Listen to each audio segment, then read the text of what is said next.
Merci tout d'abord aux participants et à nos invités que je vais présenter dans quelques instants.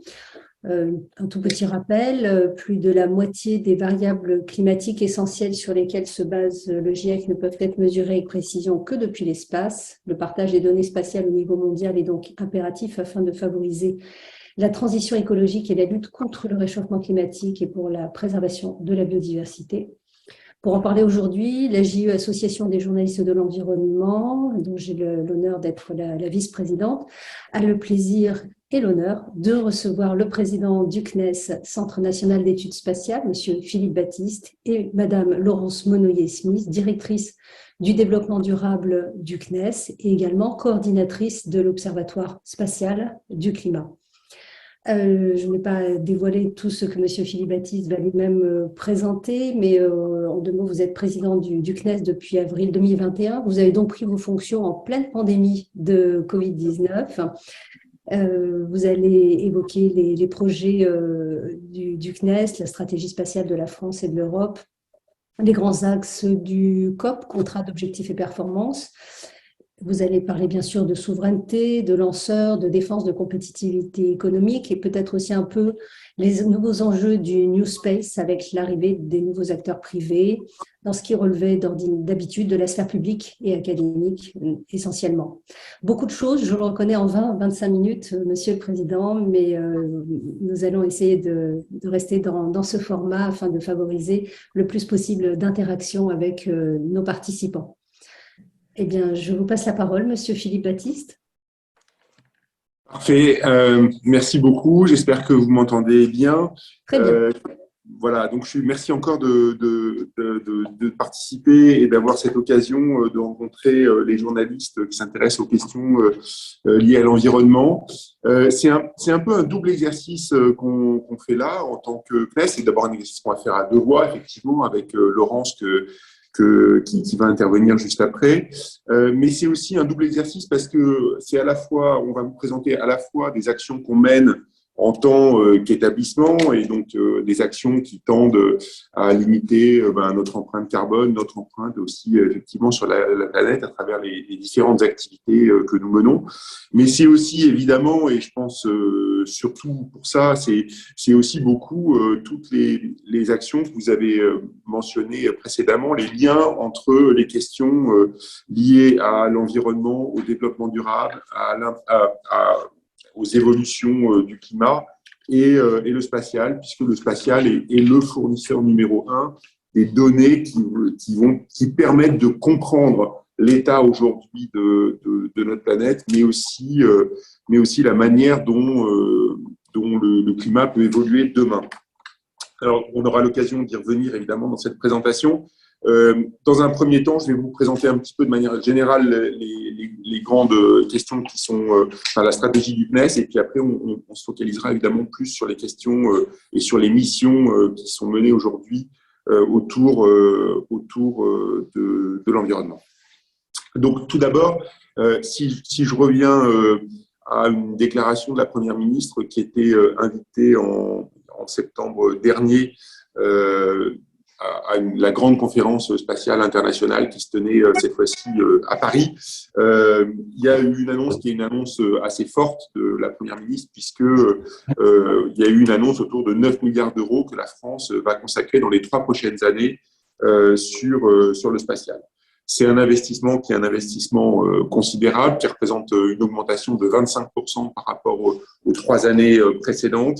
Et donc c'est vraiment un moment qui a été un moment fort parce que c'est un moment où le gouvernement a réaffirmé le fait que le spatial était une priorité stratégique pour la France, au sein de l'Europe évidemment, mais pour la France.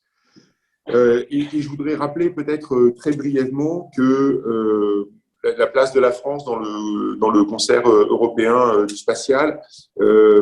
La France, c'est 70 000 emplois aujourd'hui qui sont directement ou indirectement liés au spatial. Donc, c'est beaucoup. Ça veut dire qu'on a vraiment un véritable secteur économique aujourd'hui qui est lié au spatial en France.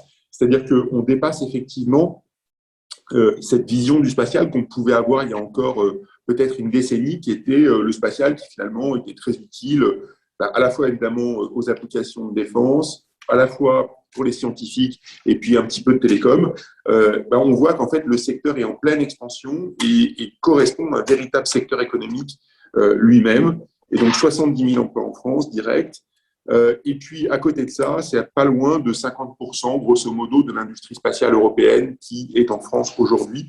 Donc évidemment, c'est un point très fort et ce qui explique aussi très naturellement tout l'intérêt du gouvernement pour le spatial.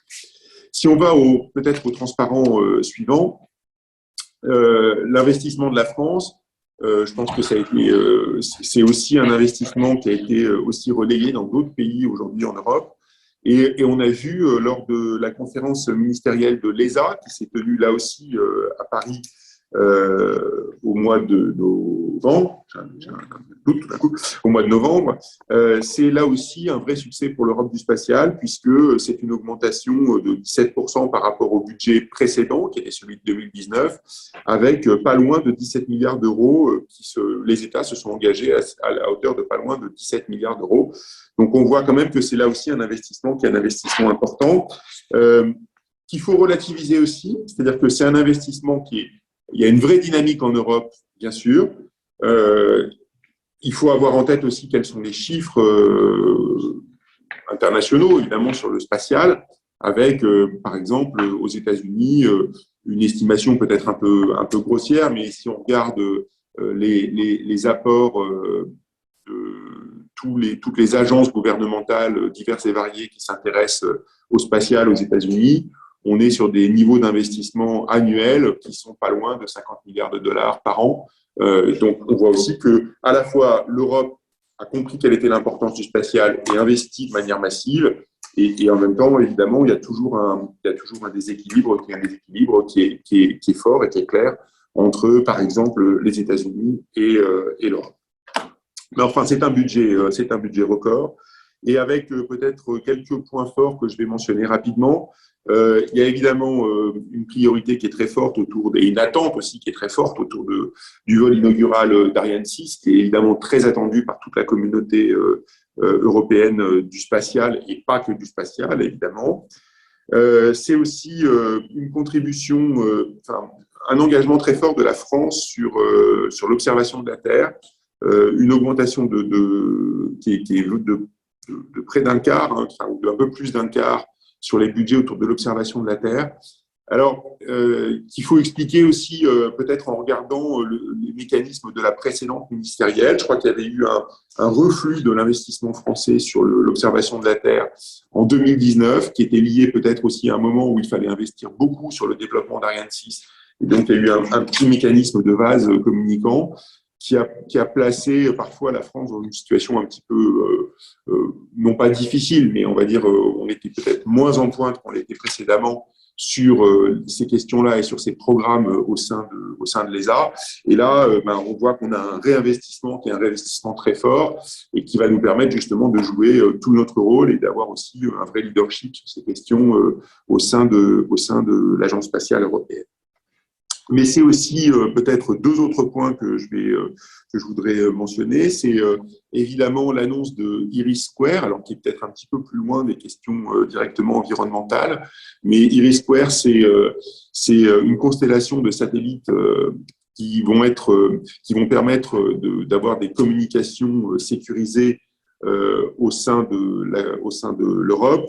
C'est un projet évidemment beaucoup poussé par le commissaire Thierry Breton et par l'Union européenne, avec une architecture où il y a à la fois évidemment de l'argent européen, mais il y a aussi une part des contributions au sein de l'ESA.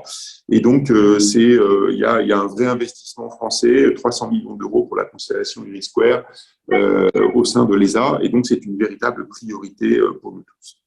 Voilà, et puis c'est évidemment, mais ça vous l'avez, je pense, tous parfaitement en tête, une nouvelle astronaute, Sophie Anneau, qui a été sélectionnée et avec une annonce d'une nouvelle astronaute française. Si je focalise maintenant un tout petit peu plus sur le contrat d'objectifs et de performance de l'établissement, donc du CNES, qui s'appelle Nouveaux espaces, avec un pluriel qui est évidemment intéressant parce qu'il fait référence au fait qu'il y a plusieurs espaces qui sont en train de se construire autour de nous. C'est un contrat d'objectif qui est important, non seulement parce que c'est un contrat d'objectif qui structure le développement de l'établissement, mais c'est aussi parce que je crois qu'il reflète aussi profondément la vision et la stratégie de l'État. Et d'ailleurs, on retrouve les grands axes du contrat d'objectif et de performance du CNES dans tous les discours de la Première ministre, mais aussi de l'ensemble des ministres qui s'occupent aujourd'hui du spatial. Il y a quatre ambitions stratégiques qui sont posées dans le contrat d'objectifs et de performance du CNES. Le premier, autour de la souveraineté. Et donc, ça, c'est vraiment un enjeu qui est un enjeu majeur. Je vais revenir sur chacun des points un petit peu plus loin. Un deuxième sur la science. Un troisième sur la compétitivité économique. Et enfin, évidemment, sur la question du climat, qui est l'un des quatre grands axes stratégiques de développement du pays. Pardon.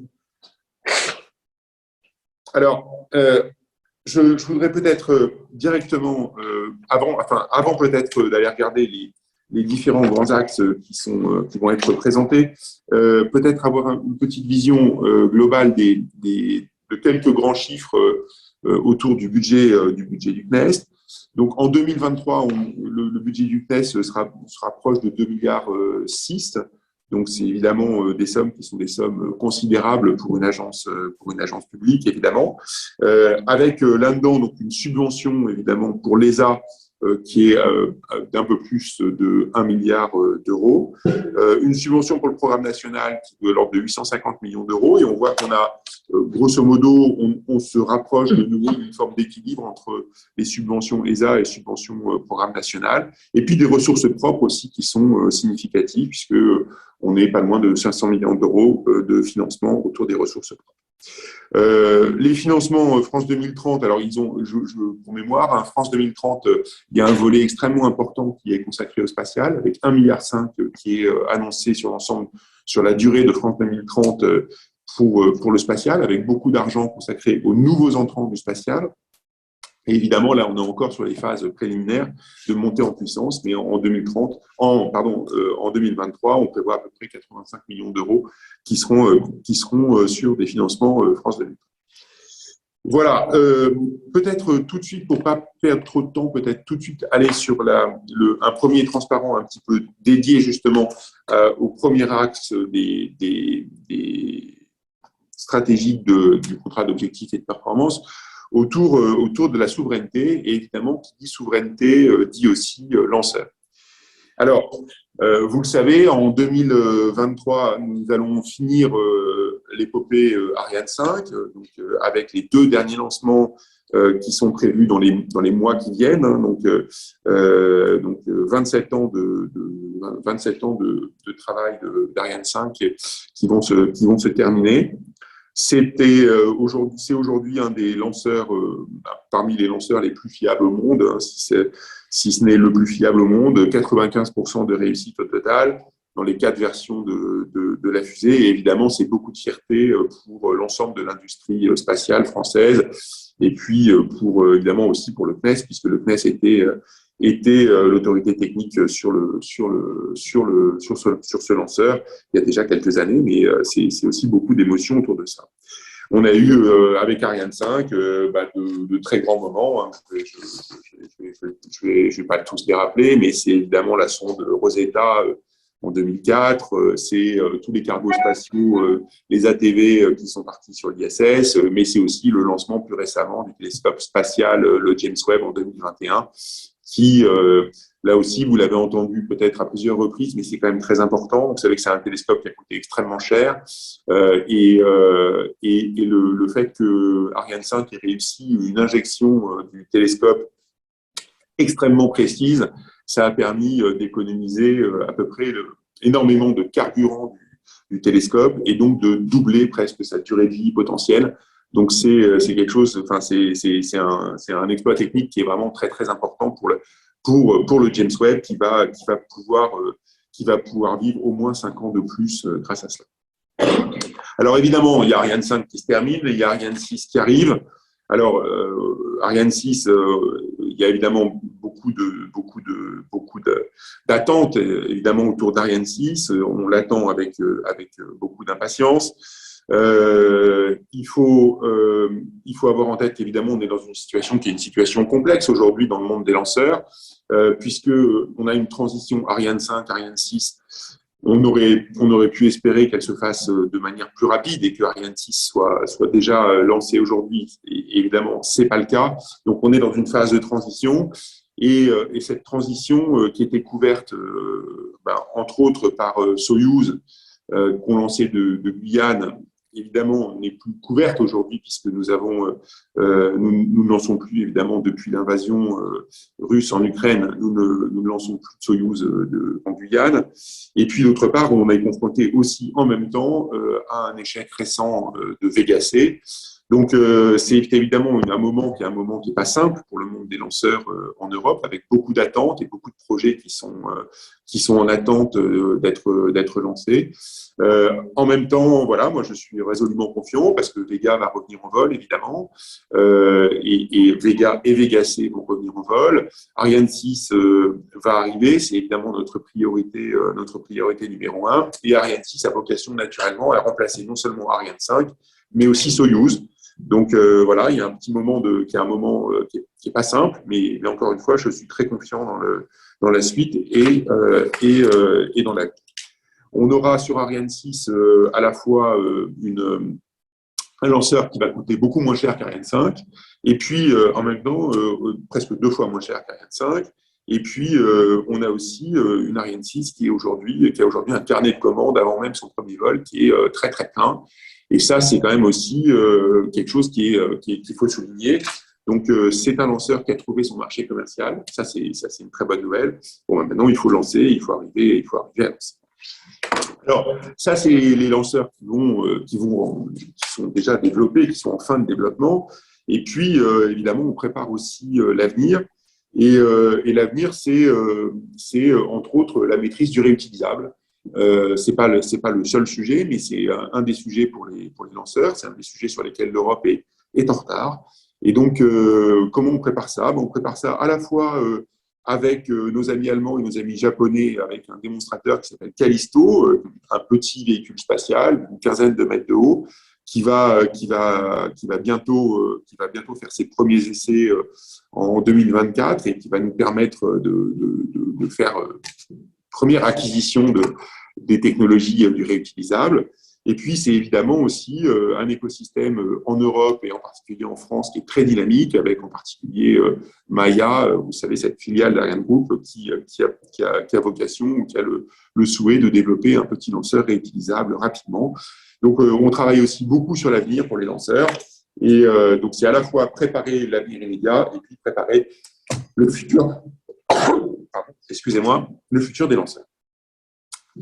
Peut-être un point, si on peut passer. Alors, j'ai parlé beaucoup des lanceurs, mais évidemment l'autonomie stratégique, c'est aussi évidemment tout un ensemble de missions, puisque vous savez que le CNES est un établissement qui a vraiment une vocation duale, c'est-à-dire que nous travaillons à la fois évidemment pour le civil, mais aussi pour le ministère des Armées et la Délégation générale de l'armement.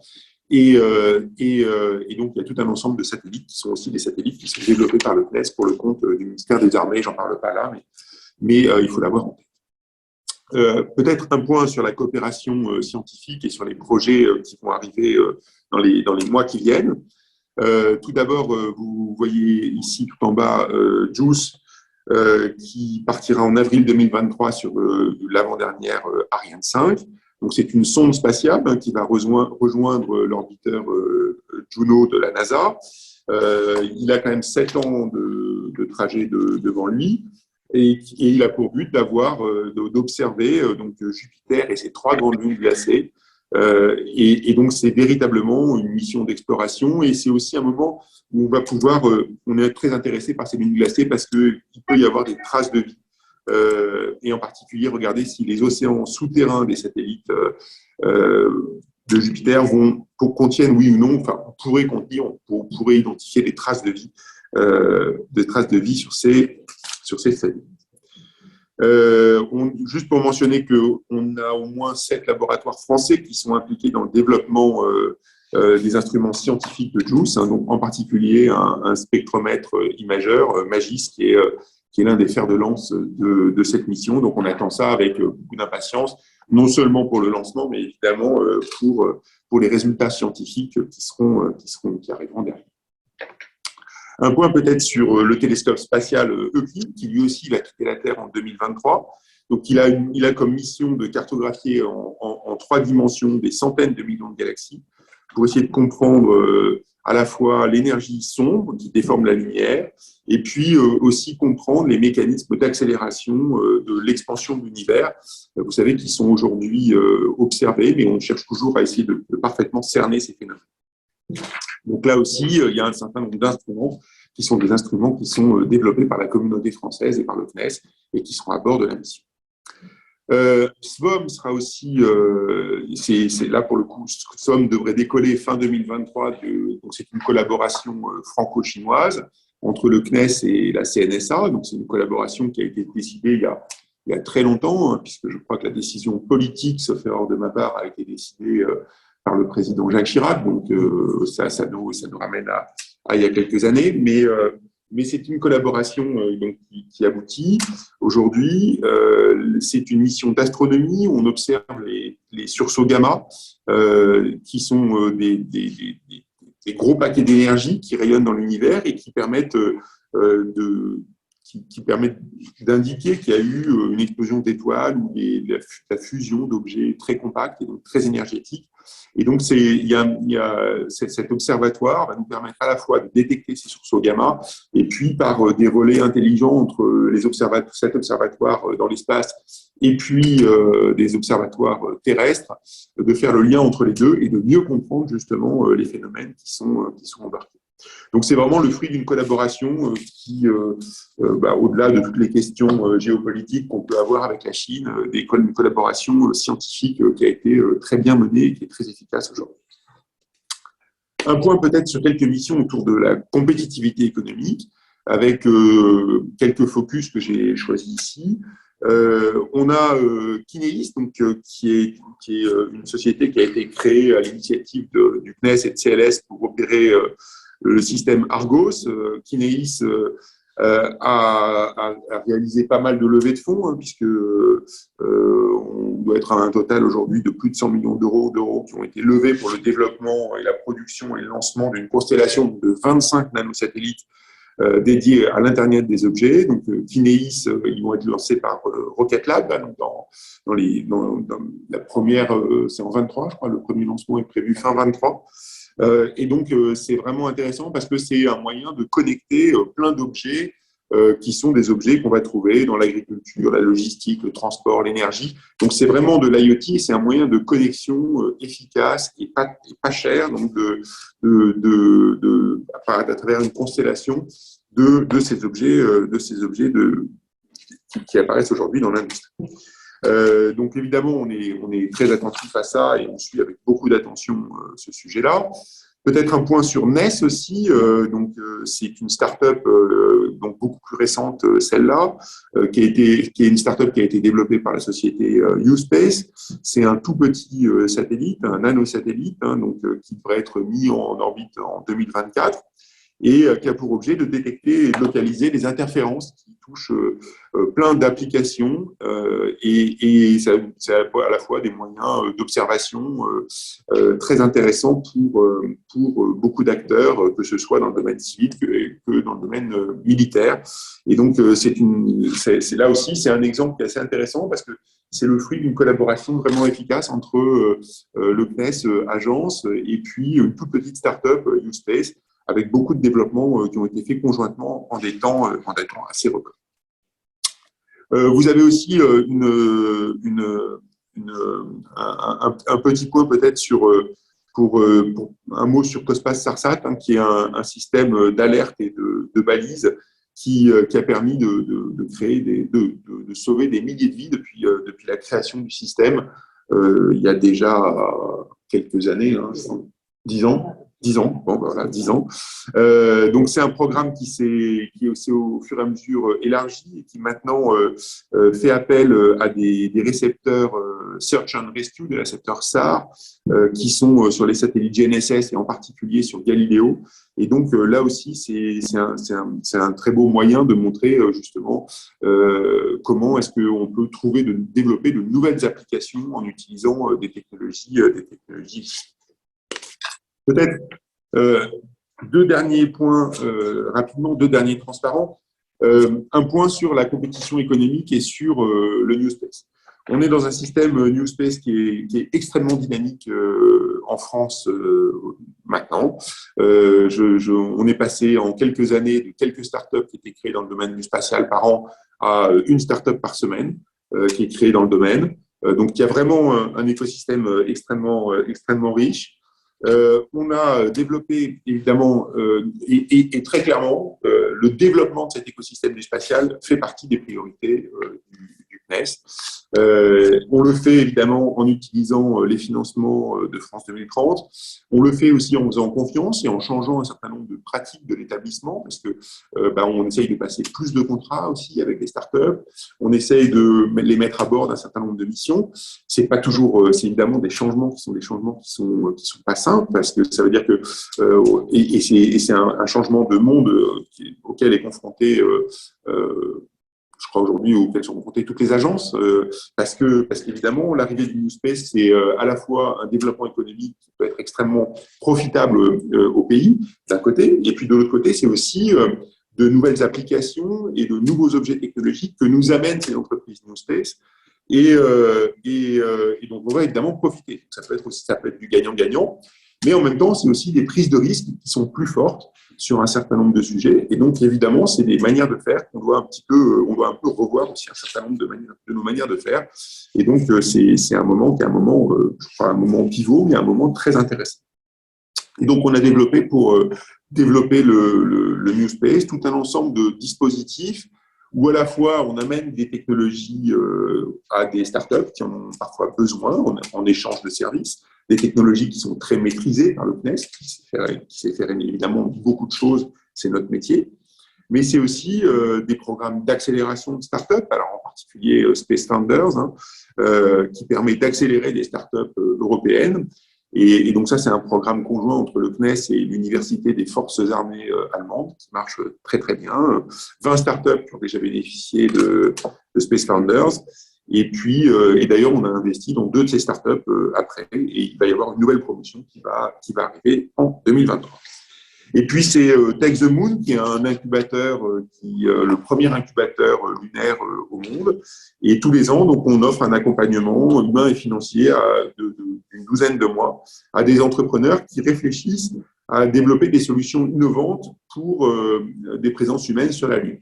Et en général, évidemment, vous allez dire, le marché est étroit. Alors, certes, mais la plupart du temps, en fait, ces startups, aujourd'hui, ce qu'on constate, c'est qu'elles sont aussi présentes sur des marchés évidemment de moyen terme ou de long terme sur la Lune, mais elles sont aussi très présentes sur des marchés de court terme, sur des applications terrestres. Et il y a une dualité justement entre justement la Terre et puis l'exploration qui est assez intéressante, et il y a plusieurs très beaux exemples qui ont été présents. C'est juste un aperçu. Il y a plein d'autres mécanismes qu'on met en place pour développer justement cet écosystème du New Space, mais je voulais faire un petit focus là-dessus. Dernier transparent avant de passer la parole à Laurence, sur les données spatiales. Moi, je voudrais… d'abord, il y a beaucoup de choses que j'ai dites précédemment sur la vivacité de l'écosystème des startups qui sont très spécifiques aux données du spatial. Dit autrement, les données du spatial aujourd'hui, la plupart des startups qui se développent aujourd'hui sont quand même des startups qui se développent sur les données du spatial. Pourquoi ? Parce qu'en fait, ces données, elles sont là, elles sont déjà disponibles. Pour beaucoup d'entre elles, c'est des données qui sont gratuites, qui sont faciles à utiliser. Enfin non, qui sont gratuites, mais pas forcément faciles à utiliser.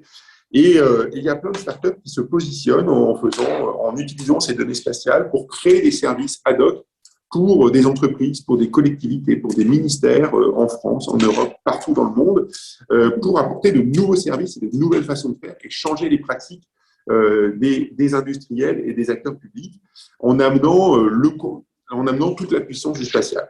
Et alors, c'est très intéressant parce que comme ces données sont déjà disponibles, bah, évidemment, on n'a pas les coûts de développement à faire. Et donc, c'est pour ça que l'écosystème et c'est pour ça que les startups du spatial sont aussi dynamiques sur cette question des données spatiales. Donc, on a vraiment énormément de travail à mener là-dessus. C'est un travail qu'on essaye de mener avec des partenaires académiques et industriels qui ne sont pas que du secteur du spatial et qui viennent aussi d'autres secteurs. Et je crois véritablement qu'il y a au risque d'utiliser un poncif, ces données spatiales, c'est l'or du XXIe siècle. Mais il me semble que c'est véritablement un vrai enjeu pour tout. Voilà, je laisse maintenant la parole à Laurence qui va vous parler plus spécifiquement de tout ce qu'on fait autour du climat et ce qu'on fait aussi à la fois pour limiter notre empreinte industrielle, évidemment, sur ces questions climatiques, mais surtout aussi des missions spatiales qui ont un intérêt direct pour le climat. Et je crois que Laurence va commencer par nous parler de SWOT. C'est ça.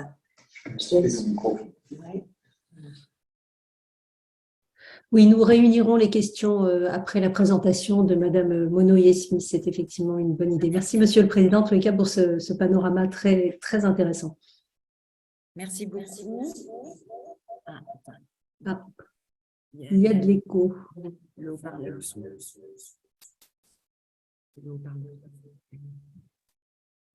Super, merci. C'est mieux pour vous? Voilà, on a supprimé l'écho. C'est parfait, merci. Alors, je propose d'aborder en fait ce sujet de la manière dont le CNES se saisit des problématiques environnementales à travers plusieurs aspects. Je vais démarrer par les missions, puisque dans le cadre de notre politique environnementale, nous avons 3 piliers. Le premier pilier, c'est développer toute une série, favoriser et faire en sorte qu'on puisse développer des missions qui ont pour objectif la protection de l'environnement. Là, je parle du climat globalement, mais il y a aussi, d'ailleurs, dans les missions qu'on cite, un aspect plus englobant que la question purement simple du climat. Le deuxième pilier, c'est celui de la limitation de notre empreinte environnementale. Là encore dans le sens large, j'en parlerai dans un deuxième temps. Et je ne parlerai pas, mais il y a un troisième pilier de notre politique environnementale, c'est l'inclusion des salariés, la formation et la mobilisation de l'ensemble des parties prenantes. Je laisserai ce pilier-là de côté si vous voulez bien et je vais me focaliser sur les 2 premiers. Donc, évidemment, le président a rappelé tout à l'heure l'importance de l'engagement de la France en matière environnementale et notamment à travers le financement de l'observation de la Terre via le CNES et au moment de la dernière ministérielle au mois de novembre, mais ça fait évidemment bien longtemps et les missions que je m'apprête, je ne vais pas toutes vous les expliciter, mais au moins en citer 4, montrent que l'engagement du CNES en matière d'observation de la Terre est assez longue. Ça remonte d'ailleurs quand on prend, si on prend les émissions SWOT et les ancêtres des missions SWOT, hein, notamment les missions Jason ou Topex Poséidon, c'est l'ADN du CNES, c'est l'expertise de la France, ce pourquoi elle est reconnue absolument mondialement en matière d'altimétrie. Donc, vous voyez, depuis 1990 jusqu'à aujourd'hui, hein, Topex Poséidon, c'est 1992, hein, notre collaboration avec la NASA. Nous avons travaillé nous sommes les premiers à avoir fourni de la donnée, notamment pour des modélisations de l'évolution du niveau de la mer. Et ce sont ces modélisations-là qui servent aujourd'hui pour le GIEC, comme vous le rappeliez tout à l'heure. Madame Amar, notamment à travers ces variables climatiques essentielles. Donc, ça fait partie de ces premières données qui ont été fournies. Donc, ces missions, on va en citer 4 et on a choisi de parler de SWOT, évidemment parce que c'est d'actualité, aussi parce que la problématique de l'eau est une problématique qui est devenue totalement essentielle.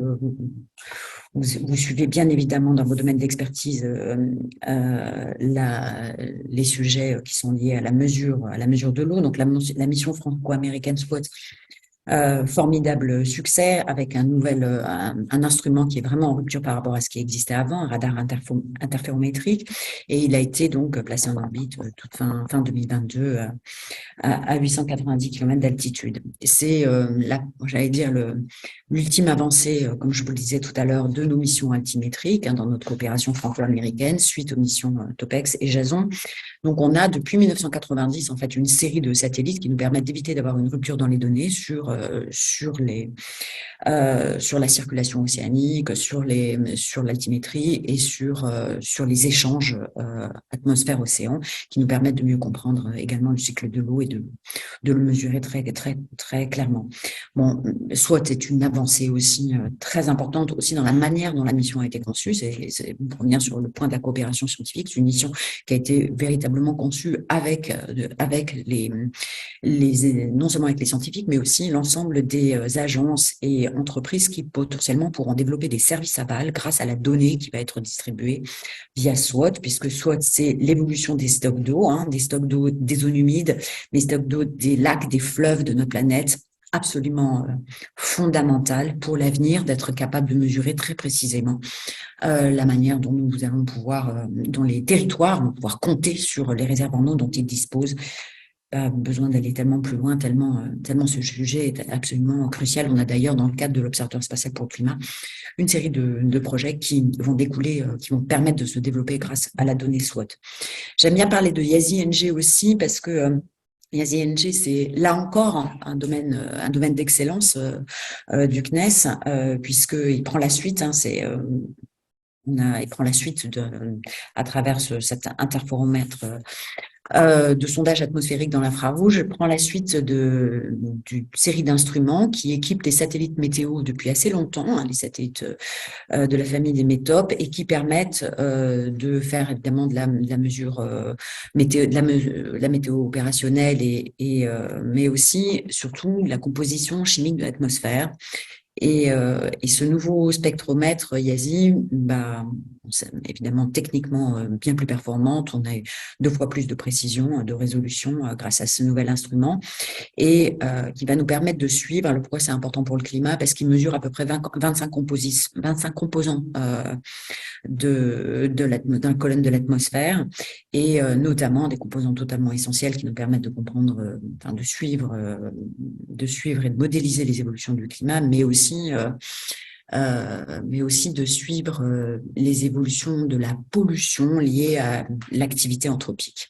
On l'a bien vu, alors on a vu, vous vous souvenez sûrement pendant la période du Covid, toutes les cartographies de YASI où nous avions, qui ont mesuré pendant les périodes de confinement l'évolution ou au contraire le maintien de certains polluants atmosphériques, évolution de l'ozone notamment, évolution du méthane, mais aussi évolution des NOx. Et c'était très intéressant de voir qu'autant on avait une diminution du CO2 ou une diminution, alors un peu moindre du méthane, mais une explosion des NOx à certains égards, à certains moments, qui montre bien que l'arrêt de l'activité n'est pas un corollaire total de la diminution de la pollution, ça dépend véritablement de la nature des activités qui sont arrêtées. Donc c'est très intéressant cet instrument.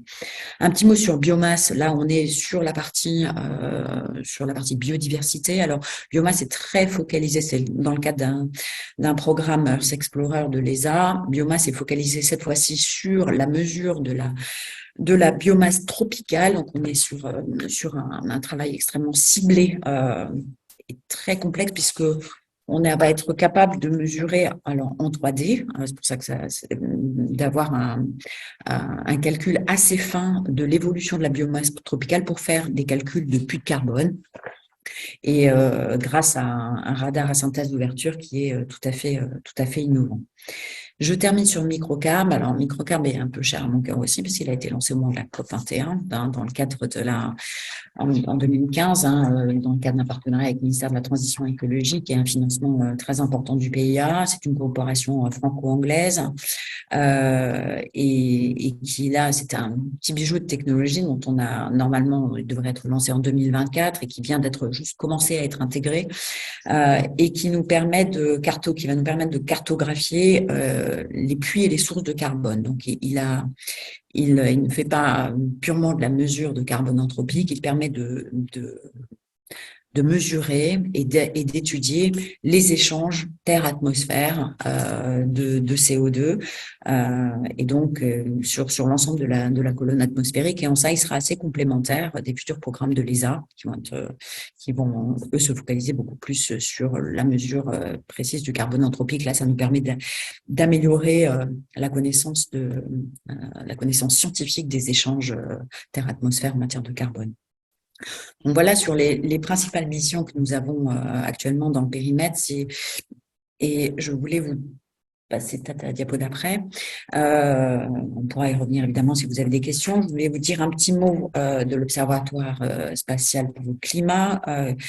Vous savez, qui est une initiative internationale qui a été lancée en 2017 au moment du One Planet Summit. En tout cas, l'idée a été lancée en 2017, c'est-à-dire, là encore, on est dans la suite de la coopération internationale après la COP21. Tout ça est le fruit d'une réflexion, d'une coopération internationale qui se manifeste dans un engagement en 2017 d'une coopération internationale pour l'utilisation de la donnée spatiale pour des applications aval. Le temps que tout ça se mette en place, avec cette coopération se matérialise à travers un engagement qui a été pris à partir du mois de juin 2019 au moment du Salon du Bourget, et qui a été donc à ce moment-là officiellement lancé par le président de la République. Et cette coopération internationale, peut-être passer à la diapo d'après, je voudrais vous l'illustrer. Voilà. Donc, qu'est-ce qui a été fait concrètement depuis juin 2019 vous voyez, nous sommes pratiquement 4 ans après. 4 ans après, nous avons une coopération internationale qui s'est développée. Alors, elle s'est structurée. Elle s'est structurée autour d'une charte internationale on est passé d'une alliance un peu informelle et d'un réseau un peu informel à une charte internationale. Cette charte internationale, elle a été lancée donc 3 ans après le lancement du SCO en juin dernier, au moment de l'anniversaire de la Cité de l'Espace. C'était le 27 juin l'année dernière, 2022.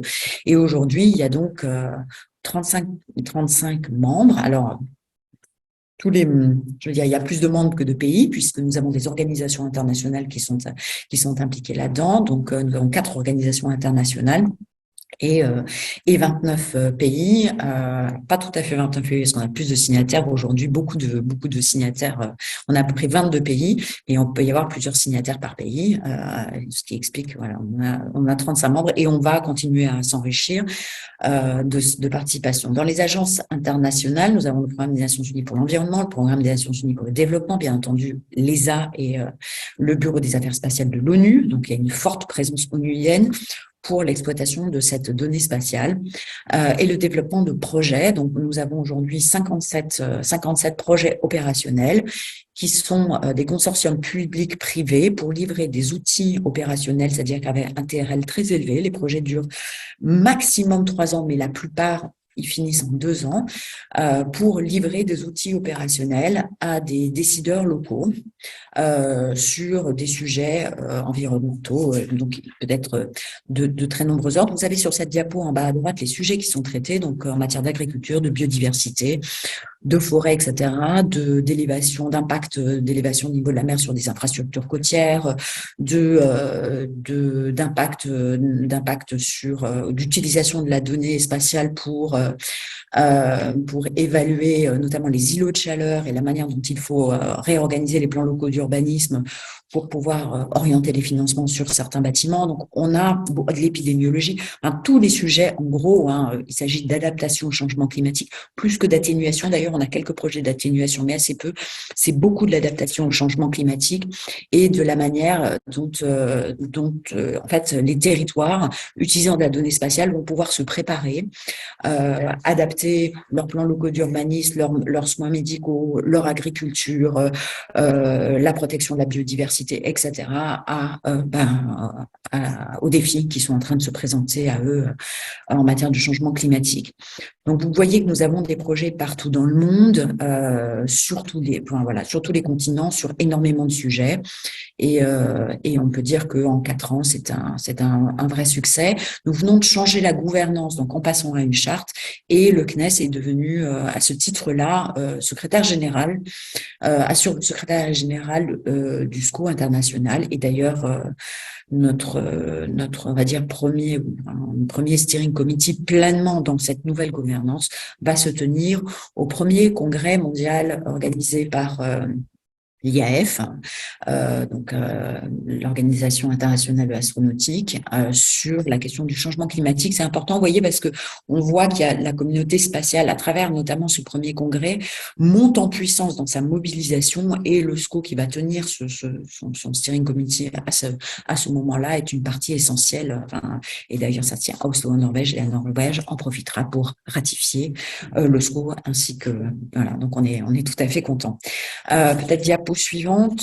Pour que j'avance, j'ai effectivement mentionné ces différents. Je voulais vous mettre cette diapo pour que vous ayez la liste des signataires et des membres actuels. Il faut savoir que dans la charte, dans la nouvelle gouvernance de la charte du SCO, les entreprises peuvent maintenant adhérer, ce qui n'était pas le cas dans notre première organisation un petit peu informelle. Elles peuvent adhérer puisque dans ces consortiums, souvent publics-privés, qui pilotent les projets, eh bien, les entreprises jouent un rôle absolument fondamental et donc nous souhaitons qu'elles participent directement au travail du SCO, et ce qui va être le cas dans les différents groupes de travail qui seront donc mis en place à l'occasion de notre prochain steering committee. Est-ce qu'on peut, il faut que j'avance. Donc, je vous propose, je voulais quand même signer un petit point, peut-être diapo d'après. Non, je finis sur le SCO. Je finis juste sur le SCO pour vous signaler que le deuxième congrès du SCO France, alors le SCO France rassemble l'ensemble des agences publiques qui contribuent de près ou de loin à la lutte contre le changement climatique. On est 22, donc ça va de l'ADEME au CHOM en passant par l'IFREMER, l'IRD, le BRGM, etc. Donc on est Météo France, bien entendu, on est assez nombreux et le SCO France est un des plus dynamiques, bien sûr, puisque nous étions initiateurs de cette alliance et nous avons été les premiers à développer les projets. Donc on est assez en pointe au sein du SCO international et nous tenons notre second congrès à Bercy le 28 mars prochain. Donc si certains d'entre vous ont envie de nous y rejoindre, nous allons présenter notamment un certain nombre de projets. Il y aura des pitchs, etc. Et nous aurons autour de la table les ministères concernés, notamment la MTE, l'ADEME, etc., l'AFD, les ministères concernés par l'appui, le développement de ces différents projets, et notamment aussi à l'international. Je voudrais faire un petit point sur la transformation du CSG rapidement. Donc, parmi, évidemment, nous œuvrons dans nos missions pour la lutte contre le changement climatique, mais nous sommes aussi un acteur public responsable et exemplaire. En tout cas, nous souhaitons l'être, même si évidemment l'exemplarité n'est pas toujours facile à tenir au quotidien. Enfin, c'est le souhait du gouvernement et c'est là-dessus que nous nous benchmarkons par rapport aux autres. Et donc, nous avons là, je vais vous parler de 2 points. Je ne vais pas vous parler de tout ce qu'on fait en matière de RSE et je suis bien entendu à votre disposition si vous voulez que je vous parle plus longuement de notre feuille de route RSE. Là, je vais me focaliser sur le Centre spatial guyanais et sur notre stratégie bas carbone. Deux chiffres importants pour comprendre pourquoi notre stratégie bas carbone et notre plan de sobriété tel qu'il a été demandé à tous les acteurs publics par le gouvernement se focalise beaucoup sur le CSG. Il y a 2 raisons essentielles. La première, c'est que le Centre spatial guyanais, c'est 15% de l'électricité guyanaise, de la consommation électrique guyanaise, c'est très important. Et que vous savez, comme zone non interconnectée, la Guyane est donc très dépendante du fossile et que, spécificité guyanaise, une partie de l'électricité qui est fournie par le barrage de Petit Saut, que vous connaissez, est un barrage qui émet beaucoup de méthane pour des raisons historiques de constitution, c'est-à-dire qu'il a inondé une partie de la forêt tropicale avec un facteur d'émission extrêmement important. Et donc, deuxième chiffre, dans notre bilan d'émissions de gaz à effet de serre, si je ne compte que le scope 2, eh bien, la Guyane, c'est 70% de nos émissions de gaz à effet de serre. Vous comprenez qu'une de nos premières préoccupations, c'est bien entendu de limiter, de passer aux énergies renouvelables sur le territoire guyanais. Alors, on fait aussi beaucoup de choses à Toulouse, mais si vous permettez, je vais me focaliser sur la Guyane.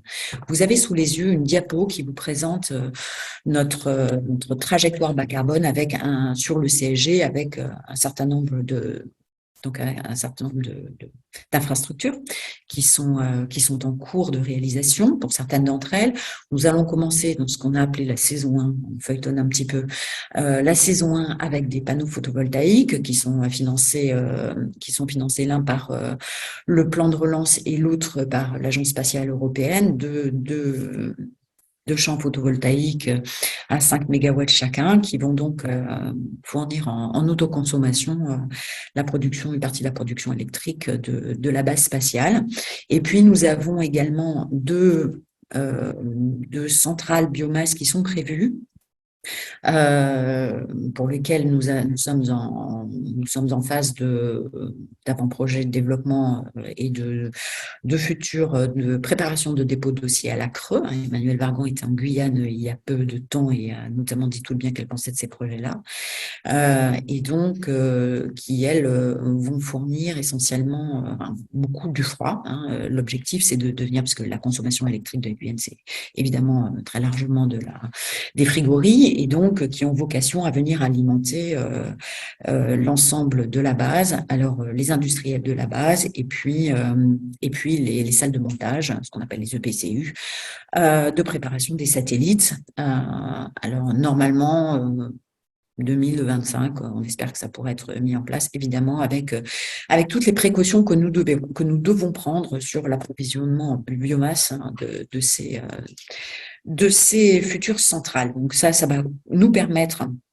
Ces deux gros chantiers devraient nous permettre, et c'est un des objectifs de notre stratégie bas carbone, d'arriver à peu près à 90% d'énergie renouvelable très rapidement. C'est-à-dire qu'avant 2030, c'est vraiment notre objectif sur la base spatiale. Nous avons 2 autres projets qui font l'objet d'une autre diapo. Donc, je vais plutôt parler de Iguane, Bifrost étant vraiment au statut expérimental pour l'instant. Enfin, je veux dire, au statut d'études préliminaires, donc je vais plutôt me focaliser sur Iguane. Je crois qu'on a une diapo après. Raphaël. Ouais, voilà. Alors ça, c'était le petit résumé de ce que je viens de vous dire sur les 2 panneaux photovoltaïques, les deux centrales biomasse et ce qu'elles viennent alimenter, les objectifs, l'investissement que ça représente à peu près 180 millions d'euros, ce qui explique que nous allons passer par un tiers investisseur et les objectifs 90% d'énergie renouvelable. Vous avez sous les yeux la diapo de notre projet, un projet extrêmement important. Et donc, on est quand même très, très fiers, qui s'appelle Iguane, pour le verdissement, la production d'hydrogène vert, je vais plutôt m'exprimer comme ça, la production d'hydrogène vert, dans une approche territoriale, c'est-à-dire de créer une filière de production d'hydrogène vert sur les territoires guyanais, et qui est en train d'être montée, enfin, qui est très avancée puisque le KICOD doit avoir lieu au mois de juin, dans le cadre d'un gros partenariat territorial pour toute la création de toute la filière, c'est-à-dire de la production de l'électron jusqu'à, comme vous pouvez le voir, l'utilisation aval, c'est-à-dire pour les besoins d'Ariane 6, mais aussi pour de la mobilité en Guyane à travers, donc dans le cadre d'un partenariat avec la collectivité territoriale, d'utilisation de bus avec du rétrofit de véhicules ou d'utilisation dans le cadre de flottes captives, notamment dans le cadre d'un partenariat qu'on est en train de monter avec les forces armées guyanaises. Pourquoi je dis c'est vraiment un projet territorial? Parce que et donc, je répondrai à votre question oui, tout à l'heure. C'est un vrai projet territorial parce que ça s'accompagne de la validation du fonctionnement des piles à combustible en zone tropicale, et donc potentiellement de la création, de cette validation s'accompagne de tests qui sont faits en partenariat universitaire entre l'Université de la Guyane, l'Université de Liège, par un effet miroir, c'est-à-dire de la résistance des matériaux en zone tropicale, par des travaux de thèse et des travaux de master qui vont être faits concomitamment entre l'Université de Liège. D'ailleurs, l'Université de Louvain est aussi montée à bord et l'Université de la Guyane, et tout un parcours de formation pour avoir des personnels formés en maintenance de l'ensemble de cet écosystème. Donc, on a de la formation, de l'évolution technique, de la production en amont d'hydrogène et en aval de fourniture d'hydrogène pour les véhicules. Donc, vous voyez, c'est vraiment un très, très beau projet qui va monter en puissance, qui doit monter en puissance 2023 jusque 2026-2027 pour arriver progressivement à couvrir les besoins en hydrogène du futur lanceur. Ce qui est très important, c'est le mode de financement parce que c'est vraiment un partenariat, là encore, public-privé. Nous avons les partenaires financent, c'est-à-dire Air Liquide, la Sara, Biblou, MTA, tous les partenaires industriels participent au financement. L'Agence spatiale européenne finance également avec une dotation très importante de 21 millions d'euros qui a été obtenue à la dernière ministérielle. Et nous sommes en voie de finalisation de la contribution de la France à travers un programme de l'ADEME. Donc, la nature de ce programme, je vais passer des détails techniques un petit peu compliqués, mais est en train d'être résolu entre le ministère des Outre-mer, le ministère de la Transition écologique et le SGPI pour avoir un véhicule qui nous permettra de boucler ce financement. C'est un programme à peu près de 33 millions d'euros, 34 millions d'euros, qui va être lancé au mois de juin prochain. Voilà, je termine par ma dernière diapo, peut-être pour vous dire un petit mot. Voilà, voilà. Je vous avais une diapo sur la stratégie bas carbone du CNES. Donc, comme toutes les entreprises publiques, agences publiques, le CNES s'est engagé dans la définition de sa stratégie bas carbone avec une première étape du plan de sobriété. Donc, le plan de sobriété est intégré plus globalement dans notre stratégie bas carbone. Vous avez sous les yeux les engagements que le CNES a pris par la voix de son président dans une stratégie qui a été publiée au mois de janvier, qui a été envoyée aux tutelles et qui nous met sur une trajectoire, évidemment, avec des objectifs qui sont fixés par l'État de diminution de notre consommation énergétique de 10% en 2024. Donc ça, ce sera le premier milestone. Puis nous avons des milestones en 2030 et évidemment en 2050. Donc vous le voyez avec un engagement de réduction absolue du scope 1 et du scope 2 en 2030 par rapport à 2019 de 50%. Une réduction absolue du scope 3 d'un tiers en 2030. Le scope 3 très important. Je rentre pas dans les détails, mais le scope 3, c'est évidemment 80% de nos achats, donc avec une évolution très importante de notre politique achat. Une atteinte du net zéro qui est fixée. Alors, je vais vite dans l'explication, mais vous aurez compris, je ne parle pas en net zéro de manière, je parle en contribution à la neutralité carbone de notre pays. Voilà, pour être sûr que vous me comprenez bien. Donc, pour 2045. Nous nous engageons à notre consommation d'électricité d'origine renouvelable de 60% en 2030 et nous allons augmenter notre implication, et ça vous aurez compris avec les efforts très importants que nous faisons notamment en Guyane et le déploiement aussi d'énergie renouvelable sur notre centre de Toulouse. Très important à très court terme par rapport à toute la politique que nous avons d'entraînement de l'ensemble du secteur spatial, puisque nous intervenons, comme l'expliquait bien Philippe, comme un acteur essentiel du New Space, mais aussi de toute l'industrie spatiale. Donc, l'État nous demande de faire un effort très, très important sur notre politique achat et nous demande, nous, acteurs publics, puisque nous avons à peu près un volume d'1 milliard d'achats par an, d'être totalement exemplaires pour l'accompagnement de l'ensemble du secteur. Donc, nous développons une politique achat avec un engagement très fort de 100% du volume d'achat qui est couvert par une condition climat à partir de 2025. Mais déjà, nous avons des clauses environnementales. Donc, nous rajoutons une clause climat. Donc, on va un petit peu plus loin par rapport à ce qui est demandé.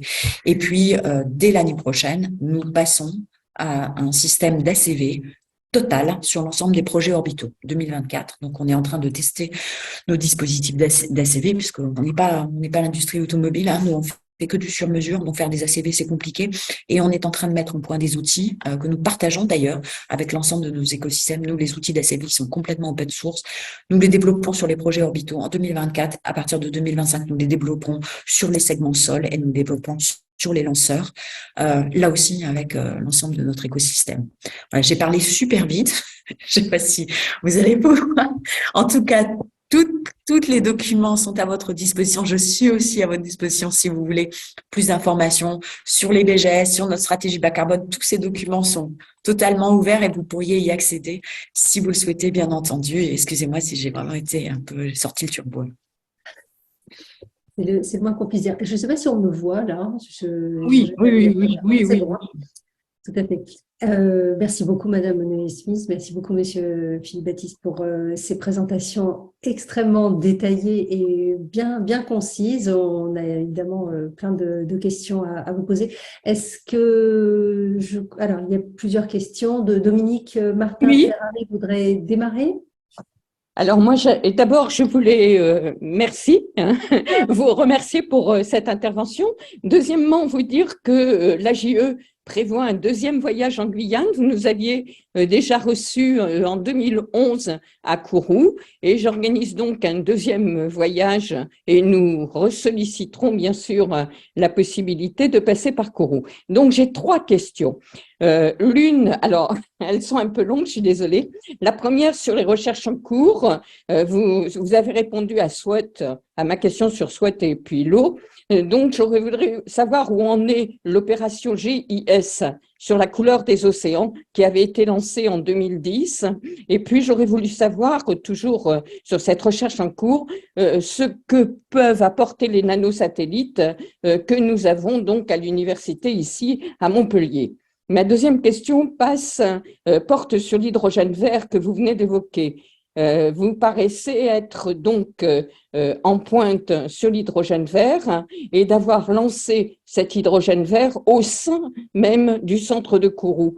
Donc, j'aurais voulu savoir si vous étiez en rivalité avec les projets de H2F au village Prospérité qui sont en train de s'enliser, et si le projet hydrogène vert que vous menez est essentiellement pour le centre de Kourou ou bien permettrait d'amener de l'électricité à Saint-Laurent, par exemple, qui en manque cruellement. Et enfin, ma troisième question porte sur la dimension stratégique et militaire du CNES, que l'on a très peu évoqué. Comme d'habitude, on a un petit peu un point qui est toujours un peu difficile avec le secret de la Grande Muette. Donc, j'aurais voulu savoir d'abord quels étaient vos liens avec le ministère des Armées, comment vous protégiez vos données actuellement, puisqu'on a un énorme, on a beaucoup de piratage de ces données au niveau international. J'aurais voulu savoir aussi comment vous intégriez les questions qui ont été posées par Gémen sur la guerre chaude et vous avez une réflexion de M. Arnaud sur une éventuelle guerre spatiale et l'espace comme lieu de conflit. Est-ce qu'on peut en savoir plus sur la manière dont vous protégez vos données actuellement qui sont utilisées à des fins militaires? Dominique, tu sais qu'il faudra un deuxième webinaire pour tout ça, hein, c'est passionnant. Mais oui, mais c'est les questions qu'on avait à se poser. Et elles sont tout à fait intéressantes. On va sans doute réfléchir à un cycle de webinaires, Raphaël, je pense. Alors, qui veut répondre? Je vais peut-être commencer à répondre sur un ou deux points et puis je passerai après la parole de nouveau à Laurence. Peut-être un premier point sur la place des nanosats. Je vais faire une première réponse un peu générique. Mais une des révolutions du moment, c'est qu'on passe de systèmes où on a de très gros satellites géostationnaires, donc à des orbites hautes, hein, on parle de 36 000 km, donc ça veut dire très très loin, à des systèmes aujourd'hui où on regarde de plus en plus des applications où on a non pas un satellite, mais des flottes ou des constellations de petits satellites en orbite basse. Alors, pourquoi c'est intéressant ? Alors d'abord, ma réponse est générique, donc fausse, par définition, parce qu'il faudrait regarder sujet par sujet, quand est-ce que c'est pertinent ou quand est-ce que c'est pas pertinent. Mais si j'essaye de m'abstraire un petit peu, c'est intéressant pour les raisons suivantes. Le coût des petits satellites, il est bas. Vous êtes en plus en orbite basse, et si vous êtes en orbite basse, ça veut dire que vous êtes dans un environnement radiatif qui est peut-être moins fort que quand vous êtes en orbite haute. Donc, ça veut dire qu'en gros, vous avez besoin de prendre moins de précautions pour concevoir votre satellite. D'autre part, vous avez des taux de revisite qui sont élevés par nature puisque vous remplacez un seul gros satellite fixe par un ensemble de satellites qui vont tourner partout autour de la Terre. Et en plus de ça, vous êtes bas. Donc, si vous êtes bas, ça veut dire que vous avez des temps de communication qui sont bas. Et puis, pour faire de l'observation, ça peut être intéressant aussi. Donc, en fait, ce paradigme des constellations avec des petits satellites en orbite basse, il est intéressant pour faire des télécoms, mais il peut être aussi intéressant pour l'observation de la Terre. Alors, quand je dis il peut, c'est évidemment, ça veut dire qu'encore une fois, je suis très prudent parce qu'il faudrait décliner ça application par application pour voir dans quel cas ça peut avoir une vraie valeur ajoutée ou pas. Je vais peut-être répondre aussi sur les questions autour du MINARM. Donc, le ministère des Armées est l'une de nos 3 tutelles. Nous avons 3 tutelles, hein, donc le ministère de l'Économie et des Finances d'un côté, le ministère de la Recherche, de l'Enseignement supérieur et de la Recherche de l'autre, et puis le ministère des Armées. Donc, le ministère des Armées, évidemment, on travaille pour le ministère des Armées pour un certain nombre d'applications. C'est des applications qui sont des applications, entre guillemets, très traditionnelles du spatial de défense. C'est l'accès à l'espace, évidemment, à travers les programmes qui sont développés au sein de l'ESA, Ariane. C'est la question, et puis après, c'est 3 types d'applications satellitaires. C'est écouter ce qui se passe, pour voir qui est en train de communiquer avec qui. C'est communiquer de manière sécurisée, pour être sûr que si nos forces ou si nos gouvernements veulent communiquer entre eux de manière sécurisée, eh bien, ils sont bien capables de le faire. Et puis, c'est l'observation de la Terre, l'observation optique en particulier, mais pas que, pour savoir ce qui se passe de manière précise à un endroit donné. Donc, évidemment, ça, c'est des applications qui sont développées depuis longtemps avec le ministère des Armées et avec les industriels. Et nous, le CNES, on est le point d'articulation entre la DGA, le ministère des Armées et les industriels. Mais comme vous l'avez mentionné, il y a aussi de nouvelles questions qui se posent aujourd'hui. C'est que l'espace devient un lieu de conflictualité.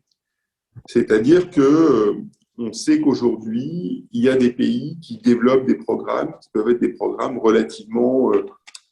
on ne sait pas trop ce qu'ils veulent faire dans l'espace. On a vu qu'il y a eu des essais de missiles. Plusieurs pays ont fait des essais de missiles pour détruire des satellites. On sait aussi, on a pu observer des pays qui développaient des satellites qui contenaient eux-mêmes d'autres objets, qui sortaient des satellites, qui allaient observer des trucs, qui revenaient. Donc on voit bien qu'on est dans un système qui change fondamentalement, et l'espace pourrait devenir à un moment ou à un autre un véritable lieu de conflictualité. Et je crois que c'est cette analyse-là qui a mené aussi le ministère des Armées et le président de la République, dans la stratégie spatiale de défense, à développer un commandement d'espace et à transformer l'armée de l'air en une armée de l'air et de l'espace, parce que ces questions sont aussi essentielles. Donc, il faut être capable de se préserver de potentielles malveillances, mais il faut aussi être capable de comprendre très exactement ce qui se passe dans l'espace, et en particulier développer des programmes de surveillance pour comprendre en gros exactement quels sont les objets qui circulent autour de nous et qui viennent s'intéresser à nos satellites. Vous avez mentionné aussi la question de la protection des données, donc je ne vais pas trop détailler, mais simplement le CNES, évidemment, manipule des données qui peuvent être des données sensibles, et donc on applique tous les protocoles qui sont liés à la protection du secret, bien entendu, y compris sur les datas au sens numérique. Peut-être, Laurence, sur les autres sujets. Oui. Alors, il y avait une question de René Martin-Simonet. J'ai vu, oui. Je crois qu'il y a encore de l'écho cette fois, madame. C'est bon. C'est le son.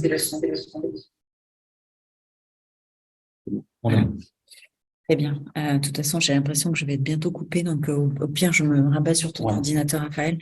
Alors, Dominique, je ne sais pas répondre à votre question sur la couleur des océans. On va se renseigner. Là, j'ai pas le up-to-date de ce programme, donc il faudra qu'on vous revienne. J'ai peur de vous dire des bêtises, donc je préfère qu'on vous fasse un retour personnalisé. Je suis un peu désolée. Sur la question hydrogène vert, donc il y en a 2, effectivement. Alors, quels sont nos liens avec Hydrogène de France et SEOG? Aucun. Puisqu'en fait le programme d'hydrogène vert, enfin Iguane, que nous déployons sur la base spatiale, il sera déployé avec les industriels de la base.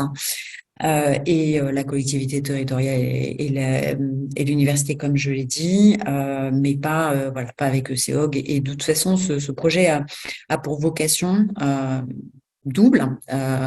c'est pas de fournir de l'électricité à l'extérieur de la base, c'est véritablement de produire de l'hydrogène liquide dont on a besoin via Air Liquide qui sait parfaitement faire de l'hydrogène, et donc je réponds à la question de Monsieur Simon, de l'hydrogène de qualité spatiale. Air Liquide sait faire ça. Donc, nous allons mettre un petit champ photovoltaïque dans la première phase et ensuite on l'agrandira sur la base. Donc, troisième champ photovoltaïque qui aura pour fonction de faire de l'électrolyse de l'eau à partir d'énergie solaire, et ça permettra de fournir donc une partie de l'hydrogène dont a besoin Ariane 6, de fournir de l'hydrogène pour pouvoir faire circuler des bus, donc on va bien tester la totalité de la chaîne, et de fournir de l'hydrogène électrique, mais pour des utilisations stationnaires, typiquement du GEH2. L'idée étant évidemment de remplacer ou de qualifier, je le dis, en conditions tropicales, des futurs GEH2 et de les utiliser en lieu et place de l'ensemble de nos groupes électrogènes, mais aussi pour la collectivité, pour de la production électrique sur des zones non interconnectées, donc sur des espaces précis ultérieurement. Donc c'est pas pour faire du raccordement électrique, c'est vraiment pour faire de l'utilisation stationnaire. Comme on est objet d'intérêt vital, nous avons énormément de redondance, et donc c'est très important pour nous de supprimer nos groupes électrogènes et de les remplacer par des GEH2 à terme. Donc c'est vraiment dans cette optique-là. On va commencer par 20% de la production d'hydrogène dont a besoin Ariane 6, et puis on va monter progressivement jusque potentiellement à produire 100% dont on a besoin, et ensuite étendre les usages en termes de transport potentiellement qui seront déployés par rapport aux flottes dont j'ai parlé tout à l'heure. Donc c'est vraiment ça l'utilisation. On n'a pas vocation, et d'ailleurs je pense, Dominique, que ce serait même pas possible. C'est-à-dire que alors il faudrait qu'on reverse l'électricité, qu'on trouve un moyen de raccordement, comme on va le faire sur les centrales biomasse, mais on ne pourrait pas faire de la production, en l'état actuel des choses, on ne pourrait pas faire de la production électrique sans passer un accord avec EDF. Enfin, voilà. Pour l'instant, c'est pas possible, quoi. Donc, on peut fournir l'électricité sur la base. Pour ça, on a un vrai accord, mais on ne pourrait pas aller au-delà. Alors, il y avait Voilà pour les deux questions. questions qui étaient posées par René Martin Simonet sur la Aussi. production de qualité spatiale ou seulement pour l'utilisation au sol. Et concernant l'acide nitrique comme le propergol, sachant qu'il souhaiterait savoir quelles sont les actions du CNES pour réduire l'empreinte environnementale. Non, c'était pas la question de l'acide nitrique, c'est le passé de l'acide nitrique. Alors, vas-y, redis là, René Martin. C'est précisément plus largement comment le CNES, de son côté, pour lui-même, réduit son empreinte environnementale et son empreinte carbone, et comment il peut devenir un moteur pour l'ensemble de l'industrie spatiale française et européenne, et peut-être au-delà. Alors, vous avez parlé tout à l'heure de l'organisme dont vous venez de prendre la secrétariat général, là, mais j'ai pas eu l'impression que c'était un organisme qui visait à transformer l'industrie spatiale. Voilà, donc y a-t-il des pistes pour dépasser ce champ de questions? Je crois, enfin, on va encore une fois vous faire une réponse à deux voix, mais je crois qu'il y a un peu deux pistes. La première, c'est il y a un certain nombre de produits qu'on utilise dans l'industrie spatiale qui sont des produits qui sont pas bons pour l'environnement. On ne les utilise pas forcément dans des quantités qui sont gigantesques, mais il y en a, comme dans beaucoup d'industries. Et donc, on a des travaux de R&D qui sont menés soit en interne, soit avec des partenaires, je pense à l'ONERA par exemple, ou d'autres, où on essaye justement de trouver des moyens de substituer, de trouver d'autres éléments. Donc ça c'est vrai en particulier pour les produits qui sont des produits qui sont très très denses en énergie et qui peuvent être potentiellement dangereux, et donc on essaye véritablement de travailler là-dessus. Donc il y a tout un travail de R&D, on le fait nous, mais il y a d'autres agences qui le font aussi partout dans le monde, et je pense qu'il y a une volonté aussi de plus en plus claire d'aller vers ça. Et puis à côté de ça, il y a une autre dimension qui est à travers une dimension plus réglementaire et plus opérationnelle, puisque le CNES est en charge de la base spatiale de Kourou, qui est aujourd'hui la grande base spatiale européenne. Et donc, évidemment, à travers l'outil réglementaire dont on dispose aujourd'hui, on a des capacités pour faire évoluer les pratiques de toutes les personnes qui viennent sur la base. Et donc, ça veut dire potentiellement de tous les gens qui lancent. Et donc, c'est à travers ces deux outils qu'on est, à mon avis, capable de faire avancer justement la question sur les produits qui sont utilisés aujourd'hui. Laurent? Oui, pardon, j'ai changé d'ordi, le mien a été fermé parce que gaz. Merci. Donc, il y a effectivement, pour pouvoir entraîner toute la chaîne de valeur, nous avons un outil extrêmement. Enfin, comme l'a mentionné Philippe, on a un certain nombre d'outils. On en a deux très concrètement. On a commencé à mettre en œuvre. Nous avons revu la totalité de notre politique achat en publiant à nouveau des acheteurs au sein du CNES avec de la formation, avec la formation des acheteurs, de la communication vis-à-vis de l'ensemble de nos parties prenantes et de différents fournisseurs, avec un engagement extrêmement fort, un certain nombre de clauses qui concernent les conceptions, qui concernent de la réduction d'empreintes. Alors, c'est une politique très forte qui s'accompagne d'une matrice qui est un énorme Excel par segment d'achat. Pour chaque segment d'achat, que ça aille du taille-crayon jusqu'à du composant le plus complexe, nous avons défini des clauses spécifiques environnementales et climatiques qui touchent à la fois à la matière, carbone et à la consommation d'eau notamment. Donc donc c'est un levier extrêmement important pour accompagner l'ensemble du secteur. On n'est pas tout seul à faire ça. Au niveau européen, la réglementation européenne qui s'intensifie très clairement sur ces sujets, vous savez très bien. Et donc, au niveau européen, mon homologue à l'Agence spatiale européenne a fait signer à partenaires industriels lors de la dernière ministérielle un engagement, alors ce n'est pas un engagement volontaire, mais qui gentiment va permettre de structurer les appels d'offres de l'Agence spatiale européenne autour avec ces sujets-là, avec le même type de clauses. Donc, il s'agit d'accompagner l'ensemble du secteur, et c'est pas qu'on va dire que il s'agit aussi qu'on permette à l'ensemble du secteur aérospatial de s'adapter et de proposer des services et des produits qui correspondent aux exigences. Pour pouvoir accompagner de notre côté le secteur français, on a mis en place une comète.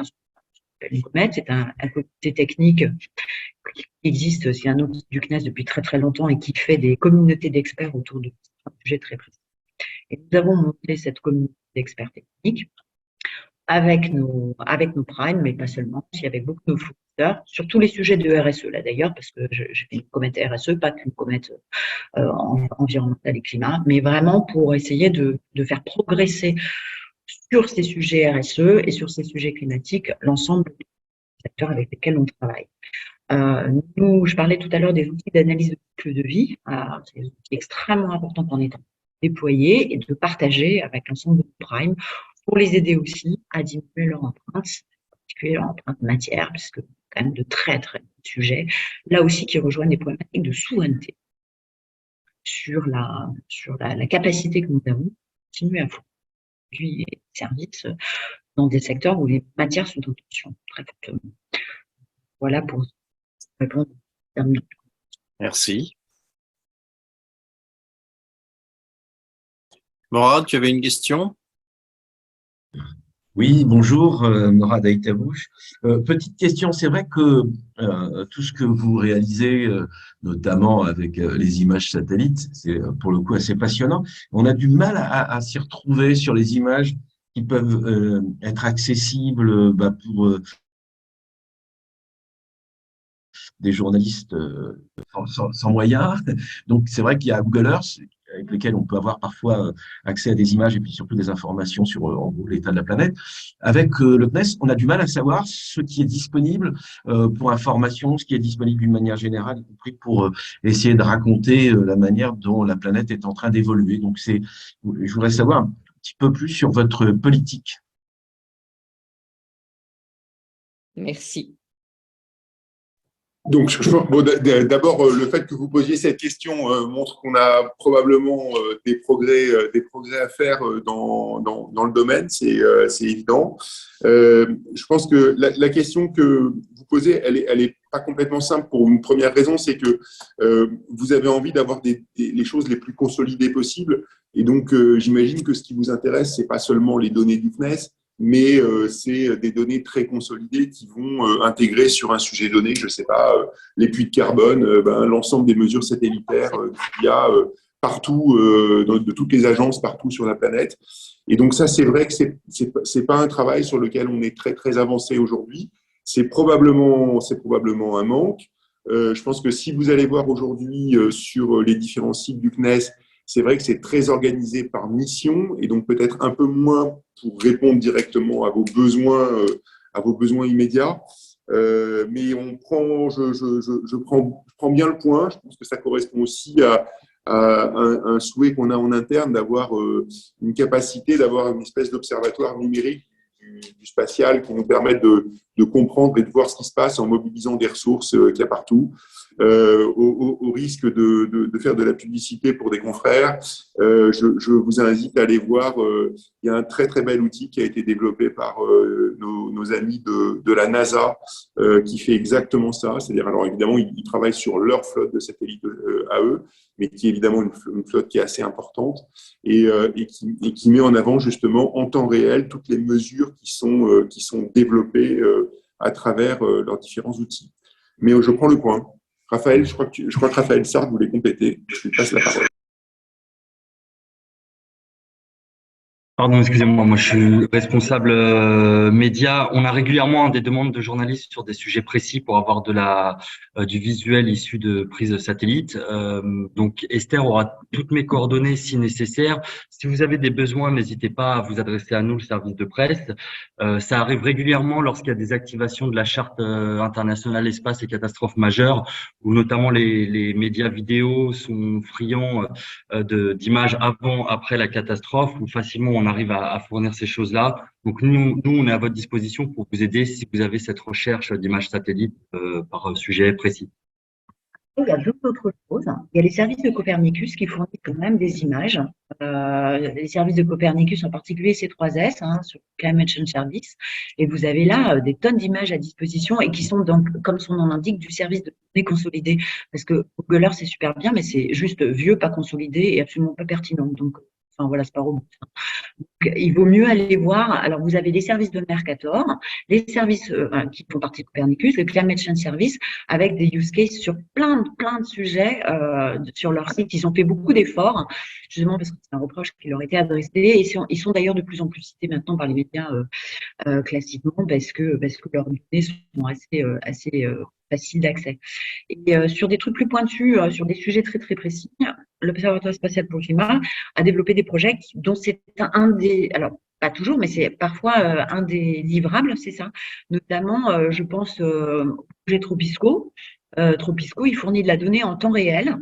Alors, le temps réel, c'est pas comme dans la finance toutes les 2 minutes, mais c'est plutôt tous les 4-5 jours, enfin, c'est déjà vachement bien, de la déforestation tropicale. Et c'est accessible en ligne, tropisco.org, vous pouvez y aller, et vous avez pixel par pixel, c'est très très impressionnant, les de la déforestation tropicale. Donc, sur toute une série de sujets, vous avez, alors sur le site de l'Observatoire spatial pour le climat, vous pouvez aller voir, vous avez des projets où vous pouvez trouver très facilement des informations des plateformes sur ce sujet-là. Il y avait une question de Mathieu, tu veux la poser directement? Non, sinon, oui, tu veux parler, Mathieu, sinon… Ouais, c'est bon. Allez, Oui, vas-y, bonjour. on t'écoute. Merci, oui. En fait, je voulais savoir quelle était la part des lancements en fait, dans les émissions de gaz à effet de serre, tout simplement. C'était- Ouais, je vais répondre là-dessus. Alors, c'est très compliqué à répondre. On a fait dans les analyses de cycle de vie de Ariane 5, celle d'Ariane 6 a été faite récemment, elle n'est pas encore complètement finie. C'est très anecdotique, hein, et c'est un peu injuste en fait, parce que ça ne rend pas du tout compte. Enfin, il faut prendre, si on veut savoir quelle est la part de l'empreinte environnementale du secteur spatial, le lancement est très anecdotique. Sur Ariane 5, on est de l'ordre de tonnes, c'est vraiment pas grand-chose. Et donc, et beaucoup plus, enfin nous, ce qu'on essaye de faire, c'est de faire une approche beaucoup plus globale par rapport, enfin, du cycle de vie du lanceur, par rapport à la simple question du lancement en tant que tel. Le problème, hein, c'est aussi un problème de connaissance. Donc, avec la NASA, c'est tout récent que je vous raconte. On est en train, ça date d'il y a 15 jours, on est en train de travailler sur un programme de recherche qui nous permettrait d'être plus précis. En fait, pour vous dire, on ne sait pas exactement quelle est l'empreinte, alors, je vais dire même pas carbone, je vais dire l'empreinte énergie du lancement, parce que nous manquons de données sur les effets radiatifs dans les hautes couches de l'atmosphère des lanceurs. Et en fait, on ne le connaît pas. Et donc, avec la NASA, mais il faut qu'on sache répondre à cette question, mais vous comprenez que c'est pas super simple d'y répondre. Et donc, on est en train de travailler à une coopération internationale de mesure des effets de forçage radiatif qui sont liés au lancement, parce qu'on a des effets, en fait, on a des effets à la fois d'essuie, c'est-à-dire de refroidissement, parce que l'essuie bloque l'arrivée de l'énergie sur la Terre, et des effets au contraire, en sens inverse, d'effets de serre, qui sont liés à la condensation et à la formation de cristaux dans les très hautes couches de l'atmosphère. Et donc, le bilan énergétique de tout ça, eh ben, personne ne le connaît. On ne sait pas y répondre. Ceux qui vous disent des choses, là, pour le coup, si quelqu'un vous donne un chiffre, vous savez qu'il a tort. On ne le connaît pas. Ceci dit, toute chose égale par ailleurs, par rapport à la totalité de l'empreinte d'un lancement, je veux dire de la conception du lanceur, ou de la part de la conception du lanceur, la conception du satellite jusqu'à la fin de vie, la part du lanceur, elle est franchement mal. Et donc, pas non plus, mais il n'empêche, il faut quand même prendre la mesure. C'est pas là que est l'important, on va dire, l'importance de notre. Elle est vraiment dans la phase de production et dans la capacité de la gestion. En fait, la production massive de nanosats et l'envoi massif dans les années qui viennent est un sujet. Très bien, ça répond à la question, je crois. En fait, on a vraiment atteint l'horaire qui était fixé par le webinaire, sauf si vous avez encore une ou deux petites questions éventuellement. Sinon, on a vraiment fait un bon tour de toutes les missions et de tous les aspects environnementaux. Non, je crois que c'est bon. Juste peut-être une petite précision, Madame Moneuil-Suisse, vous avez cité tout à l'heure le chiffre de 70% de nos émissions de GES concernant le centre spatial guyanais. Je ne suis pas bien sûre d'avoir compris, rapporté à quoi, dans quel contexte. Est-ce que vous pourriez juste redétailler, s'il vous plaît? Guyane, tout bêtement. Effectivement, je peux d'ailleurs vous envoyer le bilan parce qu'il est légalement mis à disposition de tout le monde. Oui.